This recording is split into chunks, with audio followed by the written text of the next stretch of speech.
இன்றைக்கி ரொம்ப ஹெல்த்தியான ப்ரோட்டீன் ரிச் பாசிப்பருப்பு சொரக்காய் தோசைங்க. ரொம்ப குயிக்காக எப்படி செய்யலான்னு பார்க்கலாம். 1 டம்ளர் அளவுக்கு பாசிப்பருப்பு எடுத்துருக்கேங்க. 1 டம்ளர் எடுத்திங்கன்னா 8 தோசை வரும். 2-3 டைம் வாஷ் பண்ணிவிட்டு கொஞ்சமாக தண்ணி விட்டு ஜஸ்ட் 1 மணி நேரம் ஊற வச்சிங்கன்னா போதும். 1 மணி நேரம் ஊறக்குள்ளே நான் ஒரு பிஞ்சு சொரக்காய் எடுத்துருக்கேங்க. பாதி சொரக்காய் மட்டும் தோல் சீவிட்டு விதையோடவே குட்டி குட்டியாக கட் பண்ணி வச்சுக்கோங்க.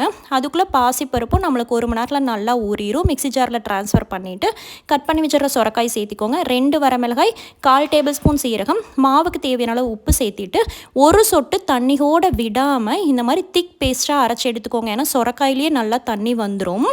மாவு வந்து கண்டிப்பாக நம்மளுக்கு கெட்டியாக இருக்கணுங்க. தண்ணி விட்டு கலந்துராதீங்க, அப்புறம் தோசை வராது. மாவு வந்து இட்லி மாவு பதத்துக்கு ஊற்றிக்கோங்க. அரைச்சதி அப்போதைக்கு அப்போவே ஊற்றிக்கலாங்க. ஃபர்மெண்ட் பண்ண வேண்டியதில்லை. இந்த தோசை வந்து ரொம்ப ரொம்ப சாஃப்டாக இருக்கும். வெயிட் லாஸ்க்கு, சுகர் பேஷண்ட்ஸ்க்கு ரொம்ப நல்லதுங்க. ட்ரை பண்ணிக்கோங்க.